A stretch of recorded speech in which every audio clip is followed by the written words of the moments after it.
मराठा आरक्षणाच्या संदर्भात माननीय मुख्यमंत्री महोदयांच्या अध्यक्षतेखाली एक उच्चस्तरीय बैठक नुकतीच पार पडली। यामध्ये समितीचे सर्व सदस्य, राज्याचे महाधिवक्ता, विविध अधिकारी, छत्रपती उदयनराजे भोसले हे उपस्थित होते। तसेच काही काळाकरता संभाजीराजे देखील फोनच्या माध्यमातून मुख्यमंत्र्यांशी संपर्कात होते। एकूणच जी काही परिस्थिती राज्यामध्ये मराठा आरक्षणाच्या संदर्भात उपस्थित झालेली आहे त्याच्यावर देखील या ठिकाणी चर्चा करण्यात आली। जालन्याला जे उपोषण चाललेलं आहे त्यातील मागण्यांच्या संदर्भात देखील या ठिकाणी सखोल अशी चर्चा करण्यात आली। आपल्याला कल्पना आहे की जालन्यामध्ये जे काही उपोषण चाललेलं आहे त्या ठिकाणी नुकतीच अतिशय दुर्दैवी अशा प्रकारची घटना झाली आणि पोलिसांच्या वतीनं त्या ठिकाणी लाठीचार्ज आणि अश्रुधूर चा प्रयोग करण्यात आला। खरं म्हणजे हे अतिशय दुर्दैवी अशा प्रकारची घटना आहे आणि अशा प्रकारच्या बळाचा वापर करण्याचं समर्थन हे केलं जाऊ शकत नाही। यापूर्वी देखील 5 वर्ष मी गृहमंत्री होतो आणि जवळपास 2000 आंदोलनं वेगवेगळ्या प्रकारची आरक्षणाच्या संदर्भातली त्याही काळात झाली, परंतु कधीही आम्ही बळाचा उपयोग त्या ठिकाणी केलेला नाही आणि आताही बळाचा उपयोग करण्याचं कुठलं कारणच नव्हतं। त्यामुळे सर्वप्रथम ज्या निष्पाप नागरिकांवर या बळाच्या वापरामुळे ज्यांना इजा झालेली आहे, जे जखमी झालेले आहेत, त्यांच्या प्रती शासनाच्या वतीनं या ठिकाणी मी क्षमा याचना करतो, क्षमा मागतो आणि माननीय मुख्यमंत्र्यांनी या संपूर्ण प्रकरणाची उच्चस्तरीय चौकशी करण्याचा निर्णय घेतलेला त्या संदर्भात ते सांगतीलच आणि दोषींवर कारवाई करण्याचा निर्णय देखील माननीय मुख्यमंत्र्यांनी या ठिकाणी निश्चितपणे घेतलेला आहे। केवळ या घटनेचं राजकारण होणं हे देखील योग्य नाही। काही पक्षांनी, काही नेत्यांनी तोही प्रयत्न केला, हे अत्यंत दुर्दैवी आहे आणि विशेषतः जाणीवपूर्वक लाठीचार्जचे आदेश मंत्रालयातून आले, ते वरून आले, अशा प्रकारचा नरेटिव्ह तयार करण्याचा प्रयत्न झाला। खरं म्हणजे या सगळ्या नेत्यांना माहिती आहे की लाठीचार्जचा आदेश देण्याचे अधिकार हे एसपी आणि डीवायएसपीच्या लेवलला असतात, त्याकरता कोणालाही विचारावं लागत नाही। मग माझा सवाल असेल की ज्यावेळी निष्पाप 113 गोवारी पोलिसांच्या हल्ल्यामध्ये मारले गेले त्यावेळी त्याचा आदेश कोणी दिला होता का? तो मंत्रालयातून आला होता का? किंवा मावळला ज्यावेळी शेतकरी हे त्या ठिकाणी गोळीबारामध्ये दुर्दैवाने मृत्युमुखी पडले त्यावेळी ते आदेश कोणी दिले होते का? किंवा त्यावेळी मग तेव्हाचे मुख्यमंत्री पृथ्वीराज चव्हाण म्हणाले तर तेव्हाच्या मुख्यमंत्र्यांनी ते आदेश दिले होते का? मग एवढे निष्पाप त्या ठिकाणी शेतकरी मृत्युमुखी पडल्यानंतर त्यांनी राजीनामा का दिला नाही? त्यामुळे मुळातच घटना चुकीचीच आहे, परंतु त्याचं राजकारण करून अशा प्रकारे जणू काही सरकार हे करताय हे दाखवण्याचा जो प्रयत्न आहे, मला विश्वास आहे की लोकांनाही हे कळतं की याच्यामध्ये राजकारण करणं चाललेलं आहे. खरं म्हणजे एक गोष्ट या ठिकाणी लक्षात घेतली पाहिजे की आरक्षणाचा जो कायदा आहे, हा कायदा 2018 साली आपण तयार केला आणि त्यानंतर माननीय उच्च न्यायालयाने तो कायदा अफेल्ड केला, तो मान्य केला. देशामध्ये आतापर्यंत आरक्षणाचे 2च कायदे मान्य झालेले आहेत, एक तमिळनाडूचा आणि दुसरा महाराष्ट्राचा. आणि त्यानंतर जोपर्यंत तेव्हाचं आमचं सरकार होतं, सर्वोच्च न्यायालयामध्येही ती केस वारंवार गेली, पण सर्वोच्च न्यायालयाने त्याच्यावर स्थगिती देण्यास नकार दिला. त्यानंतर सरकार बदललं आणि आपल्याला कल्पना आहे की 9/9/2020 रोजी त्याच्यावर स्थगिती आली आणि 5/5/2021 रोजी तो रद्दबादल करण्यात आला. आता परवा माननीय उद्धव ठाकरेजी हे जालन्याला गेले होते आणि त्यांचं भाषण मी ऐकलं आणि त्यांनी सांगितलं की याच्यावर लगेच वटहुकूम काढा. माझा त्यांना सवाल आहे, 5/5/2021 पासनं 1 वर्ष 1 महिना उद्धव ठाकरेजी तुम्ही मुख्यमंत्री होतात, मग जर याच्यावर वटहुकूम निघू शकत होता तर तो तुम्ही का काढला नाही? तुम्ही त्यावेळेस का चूप बसला? त्यामुळे निव्वळ राजकारण करायचं अशा प्रकारचा हा जो उद्योग आहे, आता अर्थात मी त्याच्यावर काही बोलणार नाही, कारण जे राजकारण करायला गेले त्यांना जनतेने तिथे उत्तरं दिली आणि मग त्यानंतरही आपल्याला कल्पना आहे की उद्धवजींना ज्यावेळेस ते जात होते त्यावेळेस राजेश टोपेंना काय काय सर्कस करावी लागली. मी त्याच्यावर काही बोलणार नाही, मला त्याच्यावर बोलायचं नाही.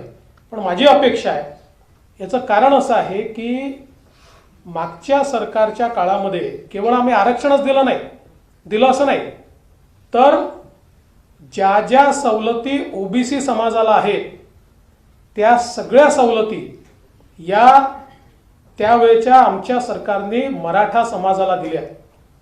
मग त्याच्यामध्ये शैक्षणिक फीची प्रतिपूर्ती ओबीसी प्रमाणे 504 कोर्सेसमध्ये केली. अण्णासाहेब पाटील आर्थिक विकास महामंडळ जे बंद होतं, मृतव्रत होतं, ते आपण सुरू केलं आणि या ठिकाणी त्यांच्या चिरंजीवांना आपण अध्यक्ष केलं. आज या ठिकाणी आपल्याला मला सांगितलं पाहिजे की अण्णासाहेब पाटील आर्थिक विकास महामंडळाच्या माध्यमातून आत्तापर्यंत जवळपास 70,000 लाभार्थी आपण तयार केले आहेत. म्हणजे मराठा समाजातल्या 70,000 उद्योजक त्यात तयार झाले आहेत आणि 5,000 कोटी रुपयाचं कर्ज हे आपण त्या ठिकाणी त्यांना दिलेलं आहे, ज्याचा संपूर्ण व्याज हे राज्य सरकार या ठिकाणी भरतं. यासोबत सारथी सारखी एक अत्यंत महत्त्वाची संस्था ही आपण त्या काळामध्ये सुरू केली. या सारथीच्या माध्यमातून आपण सगळ्या मराठा समाजाच्या विद्यार्थ्यांच्या ओबीसी प्रमाणे सगळ्या खाजगी कॉलेजेसमध्ये 504 कोर्सेस करता त्यांच्या अर्ध्या फीची प्रतिपूर्ती ही आपण त्या ठिकाणी करतो. ही योजना आपण त्या ठिकाणी सुरू केली. एवढंच नाही तर विद्यार्थ्यांना मराठा समाजाच्या हॉस्टेल बनायचे होते, ते बनतायत किंवा ते कमी पडू शकतात हा विचार करून जोपर्यंत हॉस्टेलमध्ये अकोमोडेशन मिळत नाही तोपर्यंत त्यांना 6,000 रुपये महिना अशा प्रकारे रहिवासाची योजना आपण सुरू केली. त्याचप्रमाणे आपण UPSC आणि MPSCच्या करता त्यांची राष्ट्रीय अधिछात्रवृत्ती योजना सुरू केली आणि माननीय मुख्यमंत्री महोदय सांगतील की ती योजना किती यशस्वी झाली आणि किती मोठ्या प्रमाणात आज आपले विद्यार्थी त्या ठिकाणी MPSC आणि UPSC मध्ये या योजनेच्या अंतर्गत सिलेक्ट झाले, या मुलांना दिल्लीमध्ये राहण्याकरता त्यांना भत्ता देण्याची सुरुवात आपण त्या ठिकाणी केली.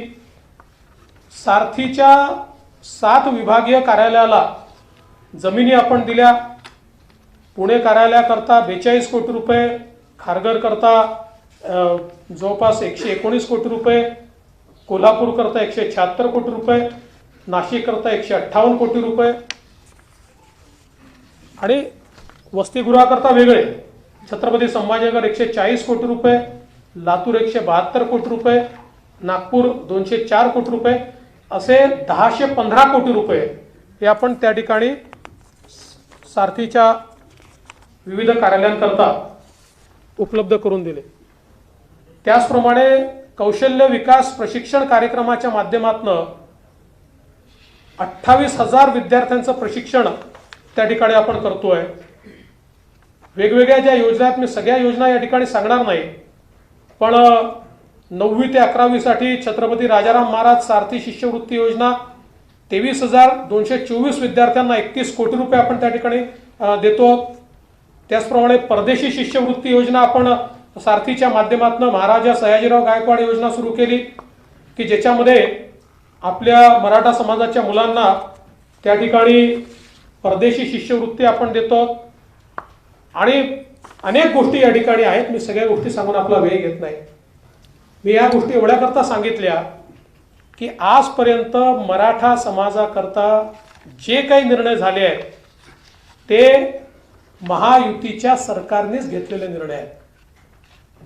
इतर कुठल्या सरकारने घेतलेले ठळक निर्णय मराठा समाजाच्या संदर्भात आज दाखवता येत नाहीत. आणि आजही हे सरकार आल्यानंतर, म्हणजे ज्यावेळी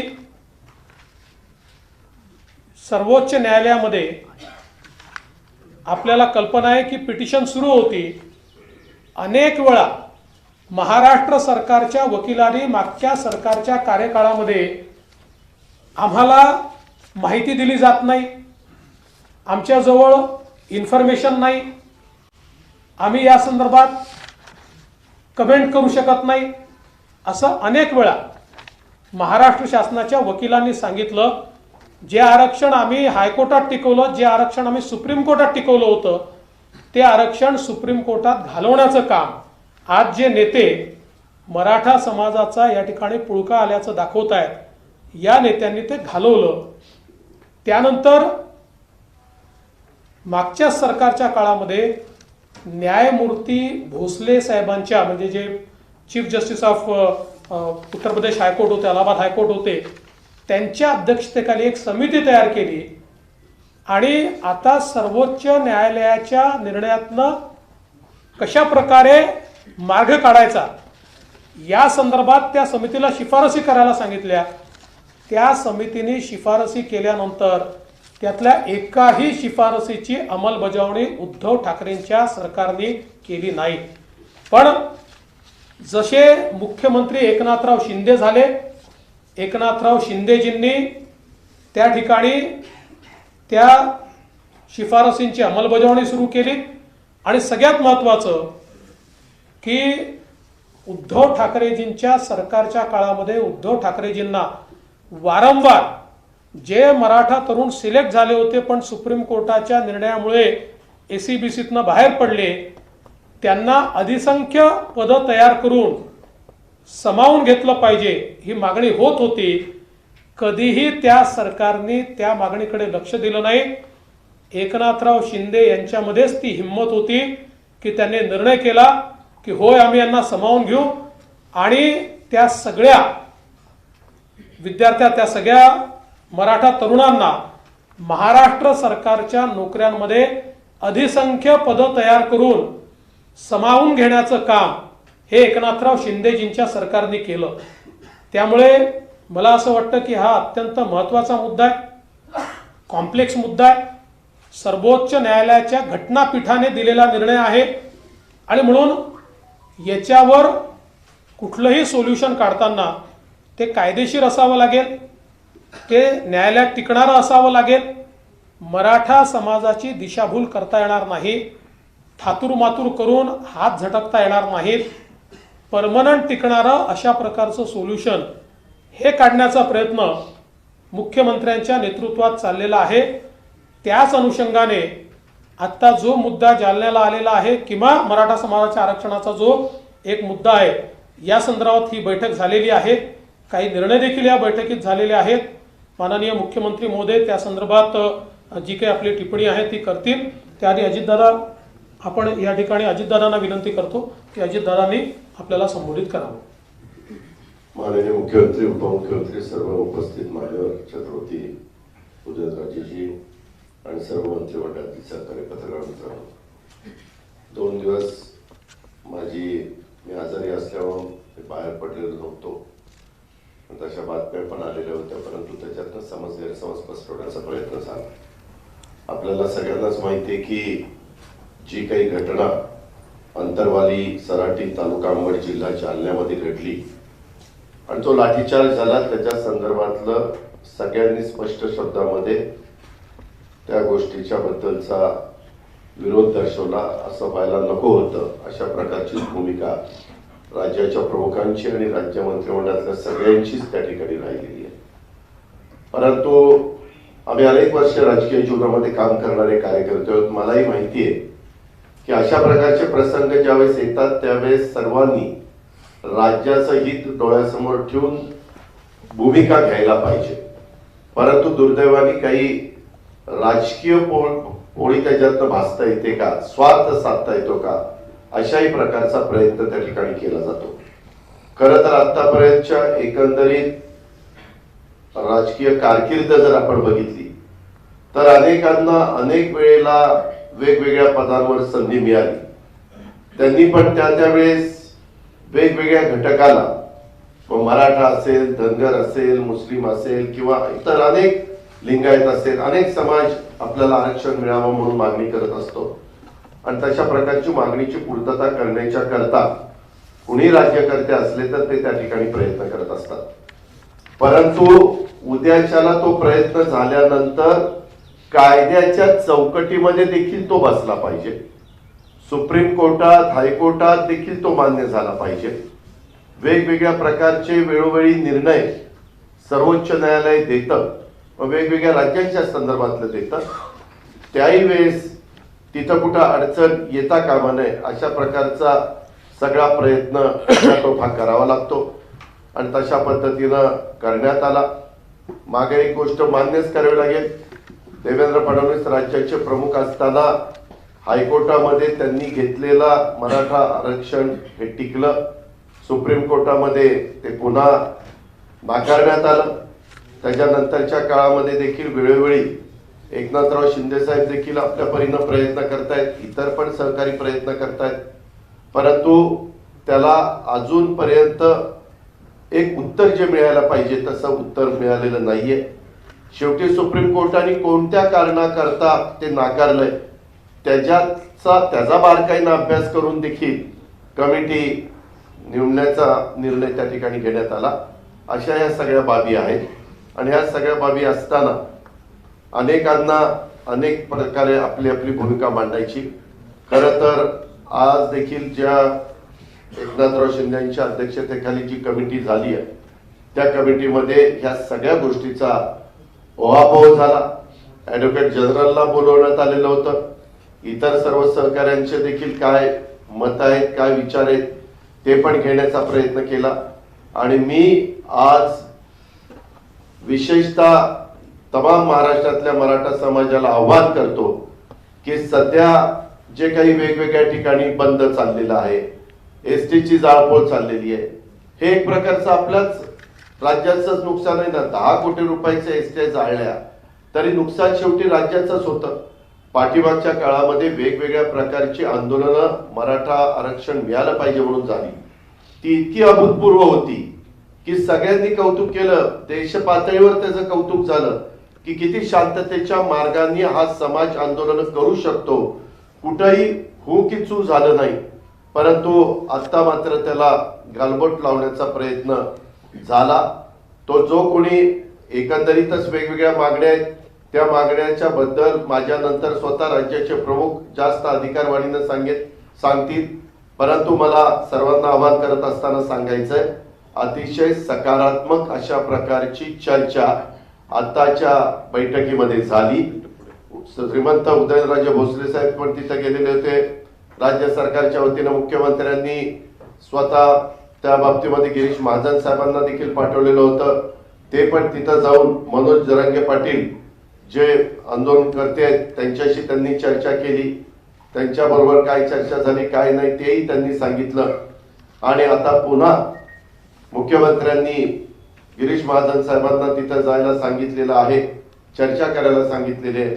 चर्चेतनं नेहमीच चांगला कुठला ना कुठला मार्ग काढता येतो. माझी तमाम समाजाला, मराठा समाजाला, मग सकल समाज असेल, सगळेच याच्यामध्ये काम करणारे सहकारी असतील, त्यांना आवाहन करायचंय, काहींना जाणीवपूर्वक बदनाम करण्याचा प्रयत्न किंवा काही जण खुशाल सांगतात वर्ण आदेश आले. मी आपल्याला सगळ्यांना सांगतो की वर्ण जर आदेश आलेला सिद्ध करून दाखवलं तर आम्ही म्हणेल ते ऐकू. परंतु कारण नसताना उगीच शंका निर्माण करायच्या, गैरसमज निर्माण करायचे, समाजामध्ये अस्वस्थता निर्माण करायची आणि त्याच्यातनं काही आपल्याला साध्य करता येतं का, अशा प्रकारचा जो केविलवाणा प्रयत्न चाललेला आहे तो आपल्या महाराष्ट्राला परवडणारा नाही. आपला महाराष्ट्र सुसंस्कृत महाराष्ट्र आहे ह्याची ओळख सगळ्यांनी डोळ्यासमोर त्या ठिकाणी ठेवली पाहिजे. आणि आता ह्या सगळ्या गोष्टी होत असताना इथून पुढच्या काळामध्ये आंदोलनं ही थांबवली पाहिजेत. शांततेच्या मार्गाने आंदोलन करण्याचा अधिकार तो प्रत्येकालाच आहे, तो कुणी काढून घेतलेला नाही. परंतु ज्याच्यातनं इतरांना त्रास होईल, इतरांना अडचणी होतील. आता आज काहीतरी तलाठ्याच्या संदर्भातल्या परीक्षा होत्या, बऱ्याचशा ठिकाणी बसेस बंद असल्यामुळे मुलींना तिकडे जाता आलं नाही. इनडायरेक्ट समाजातल्याच काही लोकांचं त्याच्यातनं नुकसान होतं. अशा पद्धतीनं नुकसान कुणीच कुणाचं करू नये अशाही प्रकारचं आव्हान मी ह्या पत्रकार परिषदेच्या निमित्तानं करतो. आणि स्वतः एकनाथराव शिंदे साहेब तिथं राज्याचे प्रमुख म्हणून बसलेले आहेत. मी त्याच्यामध्ये उपमुख्यमंत्री आहेत, देवेंद्रजी आहेत, बाकीचे मंत्रिमंडळातले सगळे सहकारी आहेत. शेवटी राज्याला पुढे देत असताना सर्व जाती धर्माच्या लोकांना न्याय मिळाला पाहिजे. प्रत्येकाची रास्त मागणी ही पूर्ण आपल्याला करता आली पाहिजे आणि त्याच्यातून एक चांगलं वातावरण आपल्या राज्यामध्ये निर्माण करून शांतता प्रस्थापित करण्याचं देखील काम करायचं असतं. कायदा सुव्यवस्था चांगली ठेवण्याचं काम करायचं असतं. कारण लवकरच आता दहीहंडी येणार, त्याच्यानंतर गणेशोत्सव येणार आहे, त्याच्यानंतर नवरात्र येणार आहे, त्याच्यानंतर ईद पण येणार आहे आणि दसरा दिवाळी पण येणार आहे. आपल्या सगळ्यांच्या दृष्टीने हे सगळे आनंदाचे सण आहेत, उत्सव आहेत आणि त्याच्यात उभा महाराष्ट्र त्यामध्ये स्वतः भाग घेत असतो ह्याची पण जाणीव सगळ्यांनीच ठेवली पाहिजे.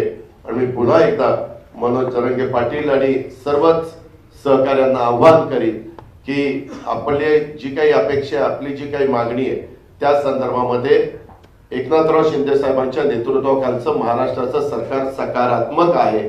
आपण त्यामध्ये सहकार्य करावं, आपण त्याच्यामध्ये प्रतिसाद द्यावा, अशाच प्रकारचं आव्हान करतो आणि थांबतो. धन्यवाद.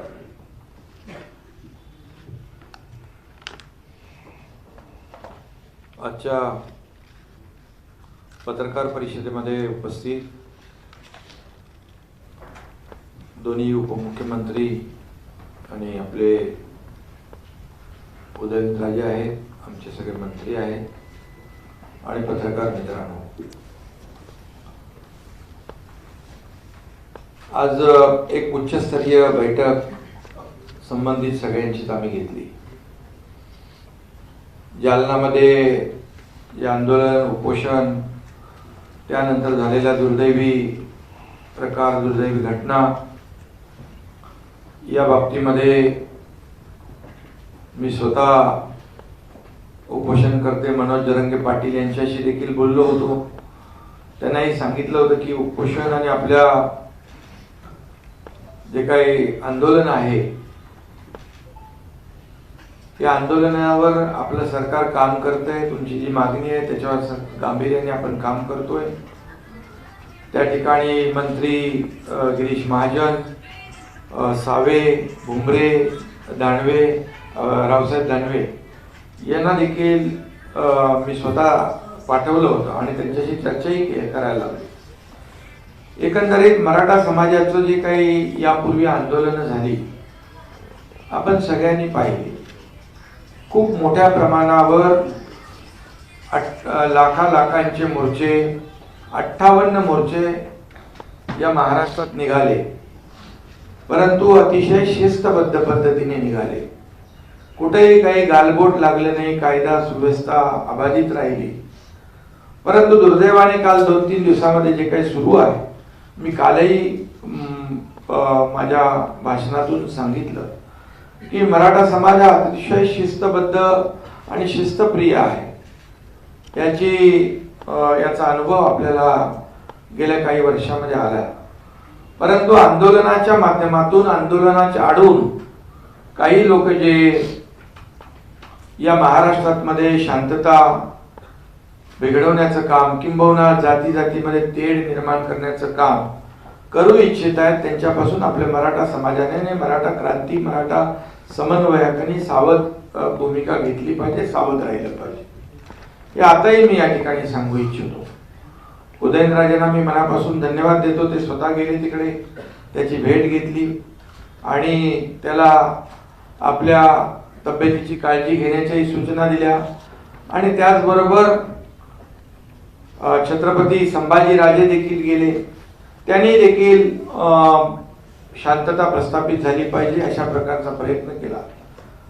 इतर जे कोणी लोक जात होते ते त्याला सांगत होते आम्ही तुमच्या सोबत आहोत, पण शेवटी त्याचा जीव जो आहे, त्याच्या जीवाची काळजी सरकारला आहे। कुणालाही कोणी असं त्याच्या जी प्रकृती खालावल्यामुळे त्या ठिकाणी जिल्हाधिकारी, SP आणि इतर अधिकारी गेले त्याला हॉस्पिटलाइज करण्यासाठी, परंतु दुर्दैवाने तो प्रकार झाला, व्हायला नको होता तो झाला आणि हे आम्हालाही त्याची खंत आहे, आम्हालाही दुःख आहे। शासन आपलं संवेदनशील शासन आहे, सर्वसामान्य माणसाला न्याय देणारं सरकार आहे। आपण गेले वर्षभर काम आमचं पाहत आहे आणि प्रत्यक्ष जे काही निर्णय घेतले आम्ही ते सर्वसामान्यांच्या हिताचे निर्णय घेतलेले आतापर्यंत। देवेंद्रजींनी आणि अजितदादांनी देखील खुलासेवर या बाबतीत सांगितलं की मराठा समाजाच्या बाबतीत जे का आम्ही शासन गंभीर आहे आणि गांभीर्याने आपण त्याच्यावर काम करतोय। जर सरकार गंभीर नसतं तर जेव्हा देवेंद्र फडणवीस साहेब मुख्यमंत्री होते त्यावेळेस मी त्या समितीमध्ये होतो, चंद्रकांत दादा होते, अनेक लोक होते आणि दिवस रात्र त्याच्यावर काम केल्यानंतर आपण मराठा समाजाला आरक्षण देण्याचा निर्णय घेतला, कायदा केला। हे सर्वश्रुत आहे आणि हायकोर्टामध्ये देखील तो ग्राह्य ठरला। तिथे देखील जे काही ज्या बाबी कोर्टाच्या समोर निदर्शनास आणायला पाहिजे त्या आणल्या गेल्या आणि मराठा समाज कसा आर्थिकदृष्ट्या, सामाजिकदृष्ट्या मागास आहे हे सिद्ध केलं गेलं आणि त्यामुळे मराठा समाजाला आरक्षण मिळालं होतं। हे सुप्रीम कोर्टामध्ये काही लोक गेले, वर्षभर सुप्रीम कोर्टात जेव्हा सरकार आपलं होतं महायुतीचं त्यावेळेस वर्षभरानंतर सरकार बदलल्यानंतर दुर्दैवाने सुप्रीम कोर्टामध्ये ते आरक्षण रद्द झालं। आता त्याच्यात मी खोलात जाऊ इच्छित नाही, परंतु जे आज त्या ठिकाणी जाऊन आरक्षण मिळालं पाहिजे त्याच्यामध्ये अशोक चव्हाण असतील, ते उपसमितीचे अध्यक्ष होते, त्याचबरोबर माजी मुख्यमंत्री असतील, त्यांनी ज्या प्रकारचं भाष्य केलं हे भाष्य तर कुणालाही करता येईल, परंतु जेव्हा आपण त्या पदावर होतो मग त्यावेळेस निर्णय घ्यायला कोणी हात बांधले होते हाही प्रश्न निर्माण होऊ शकतो। देवेंद्रजी त्याबद्दल बोललेले आहे आणि मला आठवत आहे की ज्या पद्धतीने मराठा समाजाला आरक्षण मिळालं पाहिजे ही भूमिका आम्ही घेतली, ही भूमिका घेत असताना आणि ही प्रामाणिक भूमिका सरकारची होती, आजही भूमिका आमची प्रामाणिक आहे। आणि जेव्हा अल्पसंख्याक पदांचा मुद्दा आला, जेव्हा कोर्टामध्ये सुप्रीम कोर्टात काही बाबी ज्या आहेत या बाबी कोर्टाच्या निदर्शनास त्यावेळेचे लोक आणू शकले नाही, दुर्दैवाने हे दुर्दैव आहे आणि खऱ्या अर्थाने त्याच्यावर देखील आपण काम करतोय, कारण ज्या त्रुटी सुप्रीम कोर्टाने काढलेल्या आहेत, भोसले समिती काम करते, आम्ही सगळं आपलं काम, सरकार काम करतंय, शासन काम त्याच्यावर करतंय, त्या त्रुटी दूर कशा होतील आणि मराठा समाज हा मागास नाही हे जे सुप्रीम कोर्टाने आपला निर्णय देताना म्हटलेला आहे आणि त्या जे काही एव्हिडन्स आहे, जे पुरावे आहेत, ज्या काही बाबी कोर्टाच्या निदर्शनास आणल्या पाहिजे, त्या देखील कशा आणता येईल यावर आपलं काम सुरू आहे, त्यात मी खोलात जात नाही. परंतु त्याच काळात अधिसंख्य पदांचा जो विषय आला, सिलेक्शन झालं पण अपॉइंटमेंट झाली नव्हती. 3,700 विद्यार्थी होते. त्यावेळेस देखील निर्णय घ्यायला पाहिजे होता अधिसंख्य पदाच्या बाबतीत, पण त्यावेळेस क्वंटेम होईल, असं होईल, तसं होईल, या सगळ्या बाबी पुढे आणल्या जात होत्या. परंतु मी आपल्याला सांगू इच्छितो, मुख्यमंत्री झाल्यानंतर 3,500 3,700 अधिसंख्य, अजितदादा देखील त्यावेळेस साक्षीदार आहेत, आम्ही सगळे प्रामाणिकपणे त्या मराठा समाजाच्या पाठीशी खंबीरपणे उभे होतो. परंतु शेवटी राज्याचा प्रमुख म्हणून जेव्हा त्याची इच्छाशक्ती असावी लागते, त्याला प्रामाणिकपणे तळमळीने या मराठा समाजाला आरक्षण मिळालं पाहिजे भूमिका घेण्याचं म्हणजे इच्छा असली पाहिजे. त्यावर मी आता आजच्या या बैठकीत बोलू इच्छित नाही, बोलेन मी काय काय घटना घडलेल्या आहेत. आणि मग अधिसंख्य पद 3,700 मुलांचं जेव्हा भवितव्याचा विषय होता, मुख्यमंत्री झाल्या आम्ही तो पहिला निर्णय घेतला आणि अधिसंख्य पदांना 3,700 लोकांना आम्ही अपॉइंटमेंट दिल्या आणि ते आज काम करतायत. त्यानंतर अनेक जे निर्णय घेतले, आता मगाशी देवेंद्रजींनी सांगितले किती निर्णय घेतले. अण्णासाहेब पाटील आर्थिक विकास महामंडळ 10 लाखाचं 15 लाख केलं आपण, जवळपास 4,000-5,500 कोटी रुपयाचं बँक लोन त्या अण्णासाहेब पाटील आर्थिक विकास महामंडळाच्या माध्यमातून तरुणांना दिलं गेलं. त्याचं व्याज आपण सरकार म्हणून आपण भरतोय. त्याच्यामध्ये 67-70 तरुणांना त्याचा फायदा झाला. सारथीच्या माध्यमातून आपण अनेक निर्णय घेतोय, मुलांना नोकऱ्या मिळाल्या पाहिजे. त्याचबरोबर त्यांचे परदेशी जाणारी फी आपण भरतोय, जवळपास 2,000 कोटी रुपये सरकार फी भरतंय. आज UPSCची जवळपास 51 मुलं जे आहेत UPSC सिलेक्ट झाले, IAS मध्ये, काही IPS मध्ये, काही IRS मध्ये, आणि त्याचबरोबर 300 पेक्षा जास्ती MPSC मध्ये देखील सिलेक्शन त्यांचं झालं, क्लास 1 आणि क्लास 2 मध्ये. हे सरकारचं काम आहे आणि सरकार याच्यावर प्रामाणिकपणे काम करत आहे.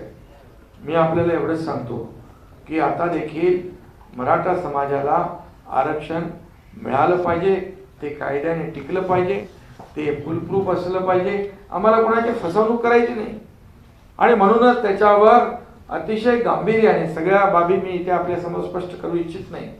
परंतु कालही मी म्हणालो, मराठा समाजाला आरक्षण देण्याची भूमिका जेव्हा युती सरकार मुख्यमंत्री देवेंद्रजी होते तेव्हाही आम्ही करून दाखवलं आणि आताही मी या ठिकाणी सांगतो, मराठा समाजाचं जे आरक्षण आहे हे आरक्षण मिळालं पाहिजे. यासाठी जे काही करा, आम्ही टास्क फोर्स केलाय, आपले हरीश साळवे साहेब आहेत, त्याच्या सगळ्या वकिलांची मी नावं घेत नाही, तज्ज्ञ लोक आहे, टास्क फोर्सच्या माध्यमातून त्याच्यावर काम सुरू आहे. आणि जे काही आयोग आहे, आयोगाला देखील सूचना केलेल्या आहेत की ज्या त्रुटी सुप्रीम कोर्टाने याच्यामध्ये काढलेल्या आहेत, या त्रुटी दूर करण्यासाठी जे काही एम्पिरिकल डेटा असेल, आणखी जे काय ते करण्याचं काम आपलं सरकार करतंय आणि त्याच्यामध्ये कुठेही सरकार मागे पडणार नाही, कुठेही मागे राहणार नाही. त्यासाठी जे काही करावं लागेल मराठा समाजाला आरक्षण देण्यासाठी ही भूमिका स्पष्टपणे आमच्या सरकारची आहे. त्याच्यामध्ये कुठेही किंतु परंतु नाही. फक्त थोडा जो काही संयम राखण्याची आवश्यकता आहे मराठा समाजाने. शेवटी मराठा समाज हा काही प्रमाणामध्ये पुढारलेला आहे, परंतु मेजॉरिटी प्रमाण जे आहे आर्थिक आणि सामाजिक दृष्ट्याने मागासलेलं आहे आणि म्हणून ते अगोदर आपल्याला काही लोक म्हणतायत इथून याच्यातून द्या त्याच्यातून द्या, परंतु पहिलं तर मराठा समाज मागास हे तर आपल्याला सिद्ध करावं लागेल. जे सुप्रीम कोर्टाने त्यांच्या निर्णयामध्ये त्याची नोंद घेतलेली आहे, तशी निरीक्षणं नोंदवलेली आहेत, त्या त्रुटी काढलेल्या आहेत, त्याच्यावर आम्ही काम करतोय. आणि आपल्याला मी मराठा समाजाला पूर्णपणे आपल्या मीडियाच्या माध्यमातून विनंती आणि माझं आवाहन आहे की सरकार पूर्णपणे प्रामाणिकपणे गांभीर्याने मराठा समाजाला आरक्षण देण्याच्या बाजूचं आहे. यावर पूर्ण विश्वास ठेवा. आरक्षण टिकलं पाहिजे. हे सगळ्या गोष्टी ज्या आहेत फुलप्रूफ आपल्याला फ्रुटफुल केल्या पाहिजे. त्याचा फायदा लाभ जो आहे हा मराठा समाजाला घेता आला पाहिजे. तोपर्यंत ओबीसी समाजातल्या विद्यार्थ्यांना जे काही फायदे मिळत आहेत ते देखील देण्याचं काम आपलं सरकार करते. त्याच्या डिटेलमध्ये मी जात नाही. मग हॉस्टेलची फी असेल, परदेशी जाण्याच्या जो खर्च असेल, अण्णासाहेब पाटील आर्थिक विकास महामंडळाचं, सारथीचं जे जे माध्यम आहे, या माध्यमातून सरकार पूर्णपणे त्याला जे काही आर्थिक तरतूद आवश्यक आहे तिथे कुठेही हात आकडता घेणार नाही, हे देखील मी मुख्यमंत्री म्हणून या ठिकाणी सांगू इच्छितो. त्यामुळे फक्त एवढंच आहे की जे लोक याच्यामध्ये मराठा समाजाचा आंदोलनाचा फायदा घेऊन काही राजकीय पोळी भाजू इच्छित आहेत, त्यांच्यापासून मराठा समाजाने सावध राहिलं पाहिजे. आज काही सगळे लोक जात होते, आम्ही पाठिंबा आहे असं म्हणत होते, परंतु त्याच्यातले काही लोक जे उदयनराजे आहेत, आपले संभाजीराजे आहेत, यांनी त्याला त्याच्या तब्येतीच्या बाबतीमध्ये, त्याची जी काय प्रकृती आहे त्याच्या बाबतीमध्ये, बाकी लोक कोणीही त्याला म्हणत नव्हते की बाबा तुझी प्रकृती, तू हॉस्पिटलाइज हो किंवा काय हो. आपल्या ठिकाणी जायचं आणि सरकारला बदनाम करण्याचा एक कलमी कार्यक्रम त्या ठिकाणी आपण पाहिला. आणि काही लोकांना, तिथल्या लोकांनी देखील त्यांच्या प्रतिक्रिया, उग्र प्रतिक्रिया देखील त्या ठिकाणी आपल्याला पाहायला मिळाल्या. म्हणून आम्हाला याच्यामध्ये कुठलंही राजकारण करायचं नाही आणि राजकीय भाषाही मला आज करायचं नाही. फक्त एवढंच आहे की मराठा समाज हा शांतताप्रिय आणि शिस्तप्रिय आहे. 58 मोर्चे, मगाशी मी म्हटलं 58 मोर्चे निघाले, लाखांचे मोठे मोठे मोर्चे निघाले, परंतु कुठेही गालबोट लागलं नाही. आज जे काही होतंय, जी तिथे मी तर एवढं म्हणेन की दगडफेक करणारा देखील मराठा समाजाचा कार्यकर्ता नसावा. कारण आपण आतापर्यंत सगळं शिस्तप्रिय आणि शिस्तीने सगळं हे केलेलं आहे. आज ज्या काही घटना होत आहेत याच्या मागून कोणीतरी मराठा समाजाला कुठे आड त्याच्या राहून आंदोलनाचा त्याचा आसरा घेऊन या राज्यामध्ये शांतता भंग करण्याचं काम जे कोणी करतायत, त्यापासून कायदा सुव्यवस्था राखण्याचं काम तर आपण करूच, परंतु मराठा समाजाने देखील, मराठा क्रांतीचे कार्यकर्ते आहेत, त्यांनी देखील याची नोंद घेतली पाहिजे आणि सावध राहिलं पाहिजे.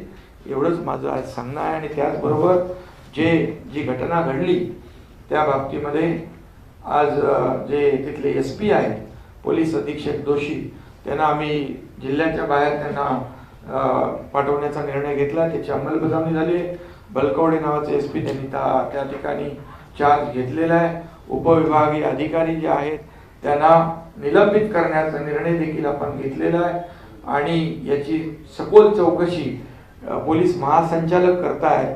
आणि त्याचबरोबर जे additional DG law and order Saxena हे तिथे प्रत्यक्ष जाऊन तिथली वस्तुस्थिती तपासून त्या ठिकाणी जी माहिती घेतील आणि पोलीस महासंचालकांच्या माध्यमातून त्याची पूर्ण चौकशी या ठिकाणी सुरू करण्याचा निर्णय आम्ही घेतलेला आहे.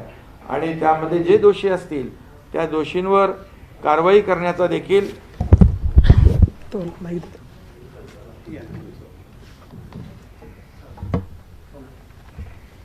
दोषींवर पूर्णपणे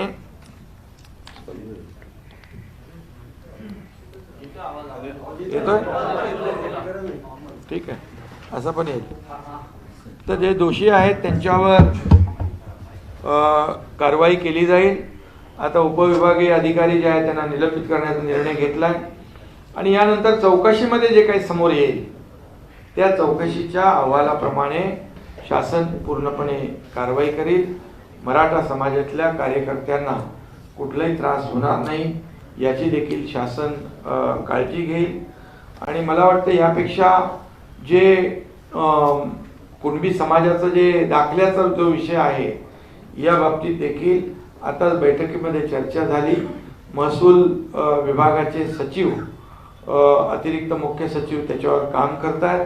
आणि ज्या जुन्या नोंदी, त्यांचं मनोज जरंगे पाटील यांची मागणी होती की जुन्या ज्या नोंदी आहेत कुणबी मराठा कुणबी अशा प्रकारच्या त्यांना दाखले मिळायला अडचण होती आहे. आणि त्यासाठी जी समिती आम्ही गठीत केलेली आहे त्या समितीने देखील 1 महिन्यामध्ये त्यांचा पूर्ण अहवाल या ठिकाणी शासनाला देण्याचा त्या सूचना त्यांना दिलेल्या आहेत. त्यामुळे ती देखील जी कुणबी समाजाचे जे दाखले, कुणबी दाखले देण्याचा जी काही मागणी त्यांची आहे त्यावर देखील आम्ही युद्ध पातळीवर काम करतोय. आज हे आपले गिरीश महाजन देखील त्या ठिकाणी जातील, आमचे मंत्री जातील, त्यांच्याशी चर्चा करतील. शेवटी चर्चेतून हा प्रश्न सुटणार आहे, संवादाने हा प्रश्न सुटणार आहे. त्यामुळे जी मागणी त्यांची आहे त्यावर सरकार पूर्ण गांभीर्याने काम करत आहे. आणि मनोज जरांगे पाटील यांना देखील माझं आव्हान आहे की त्यांच्याबरोबर देखील यापूर्वी देखील काही विषयांवर बैठका झाल्या आणि सरकारने पूर्णपणे सकारात्मकता दाखवलेली आहे. त्यामुळे माझं त्यांनाही आव्हान आहे की मराठा समाजाला पूर्ण आरक्षण देणं हा मोठा जो मुद्दा आहे त्याच्यावर सरकार पूर्णपणे गांभीर्याने काम करत आहे. आणि हा जो कुणबी दाखल्याचा जो विषय आहे त्याच्यावर देखील सरकारने तत्काळ समिती गठीत केलेली आहे. हे जुने रेकॉर्ड्स आहेत, रेकॉर्ड तपासायला थोडा वेळ लागतो आणि त्या जुन्या नोंदी आहेत. काही प्रमाणामध्ये आमच्याकडे तशा जुन्या नोंदी आणि त्या प्रकारचे काही विभागीय आयुक्त तिथल्या जिल्हाधिकाऱ्यांनी माहिती दिलेली आहे. आणि म्हणून महिन्याभराच्या आतमध्ये पूर्ण माहिती या ठिकाणी आल्यानंतर त्याच्यावर देखील कायदेशीर कारवाई करून जी मागणी त्यांची आहे त्याच्यातून देखील मार्ग निघेल असा विश्वास या ठिकाणी मी व्यक्त करतो. आणि त्याचबरोबर चुकीच्या पद्धतीने ज्या काही केसेस दाखल केल्या असतील त्या केसेस देखील शासन मागे घेईल. जो आरोप केला गेलेला आहे तुमच्यावर आणि गृहमंत्र्यांवर, हे नेमके आदेश कोणी दिले? कारण की ठाकरे गटाचे नेते तुमच्यावर आरोप करतायत, राष्ट्रवादी शरद पवार गटाचे नेते गृहमंत्र्यांवर आरोप करतात. हा मुद्दा म्हणून याच्यामधून पहिलं तर त्यांनी एकमत करावं, कुणावर आरोप करायचा, कुणाचा आदेश गेलाय. त्यांच्यात एकमत नाही ना. माझ्यावर काही लोक आरोप करतायत, गृहमंत्र्यांवर काही लोक आरोप करतायत. त्यांनी पहिले एकमत करून आरोप करावा.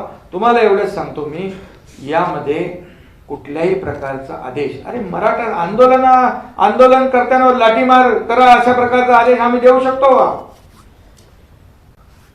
हे चुकीच्या पद्धतीने आरोप करणं, सरकारला बदनाम करण्याचं काम सरकार स्थापन झाल्यापासून सुरू आहे. त्यात नवीन काही नाहीये. परंतु तेही राज्यकर्ते होते, त्यांना माहीत आहे ह्या अशा प्रकारचे आदेश दिले जाऊ शकतात का, दिले जातात का.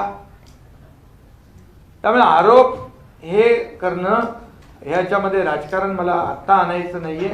मला एकच आहे, मुख्यमंत्री म्हणून आम्ही या मराठा समाजाच्या पाठीशी आहोत. आम्ही काय, आमचं सगळं सरकार, नाहीतर पूर्वी आम्ही आरक्षण दिलं होतं ना, देवेंद्रजी मुख्यमंत्री होते त्यावेळेस.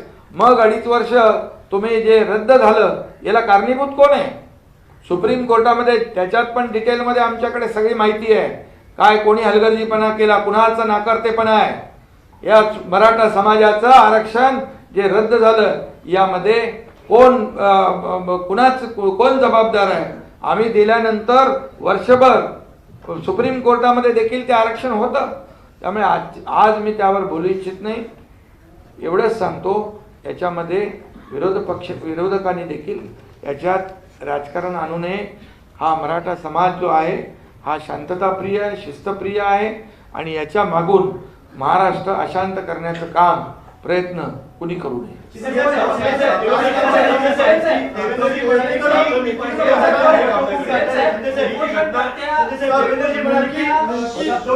अरे तुमचा कोणाचा ऐकायलाच येत नाही, एकाने बोला ना.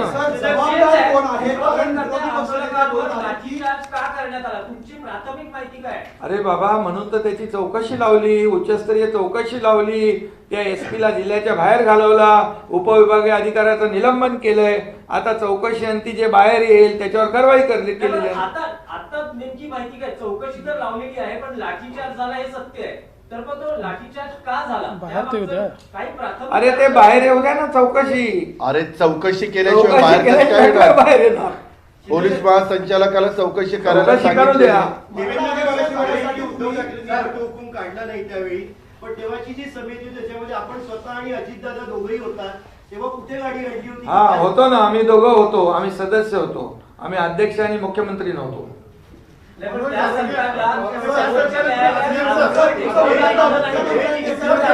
सरकारला सर्वोच्च न्यायालयात आरक्षण टिकवता आलं नाही हे तुम्हाला मान्य आहे का? कारण त्या सरकारमध्ये तुम्ही होतात, अजितदादा आपणही महत्वाच्या पदावर होतात. मी मगाशी म्हणालो होते.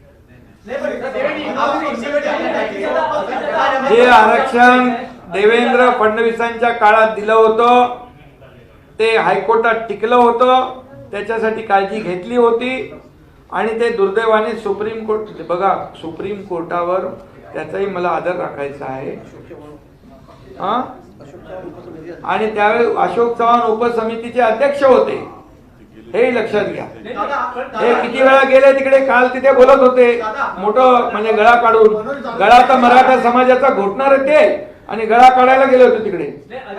मग आता आम्हालाही बोलता येते. अजितदादा, तुम्हाला एक तो प्रश्न आहे की उद्धव ठाकरे सरकारला सर्वोच्च न्यायालयात आरक्षण का टिकवता आलं नाही आणि वर्षभर त्यावर कोणतीही म्हणजे समिती उपसमिती नेमली पण त्यावर कार्यवाही ठोस का नाही झाली? का आपण पत्रकार आहात, कुठलीही कमिटी केल्यानंतर समिती आपली आपली भूमिका तिथं मांडायचं काम करतो, सदस्य तिथं भूमिका मांडायचं काम करतो.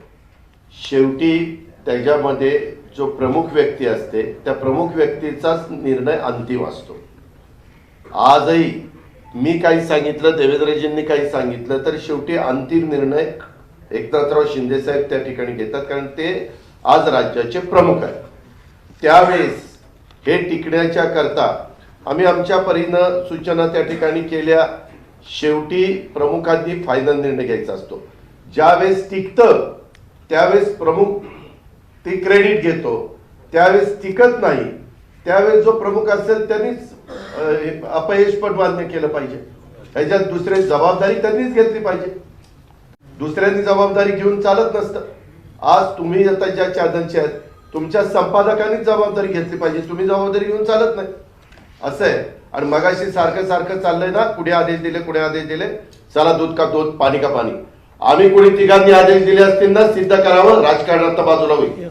तशा पद्धतीनं त्यांनी नाही सिद्ध केलं तर त्यांनी राजकारणात बाजूला व्हावं. अहिमत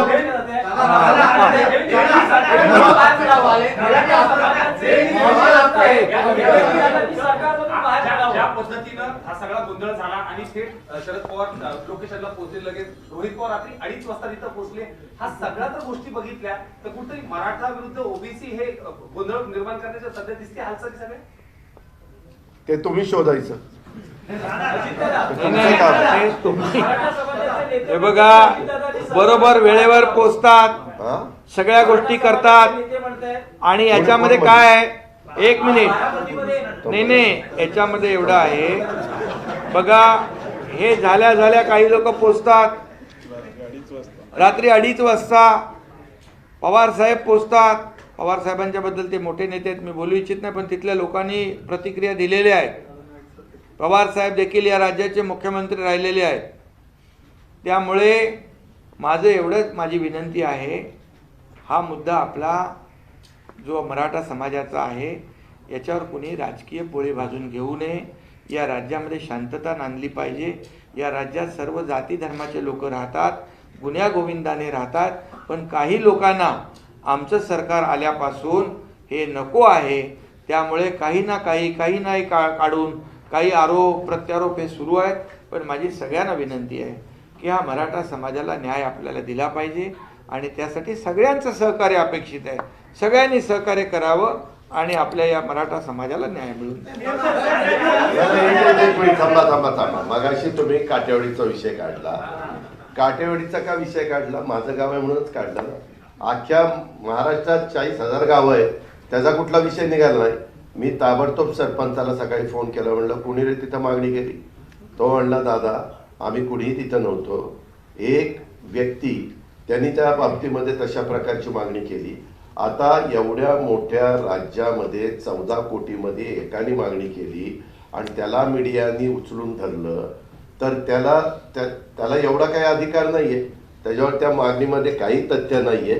असं कुणी पण उठेल आणि कसल्याही मागण्या करायला लागेल, त्याला काहीतरी एक हे पाहिजे ना, अधिकार पाहिजे ना.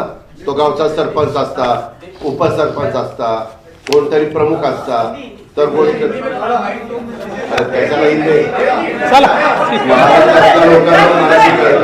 धन्यवाद.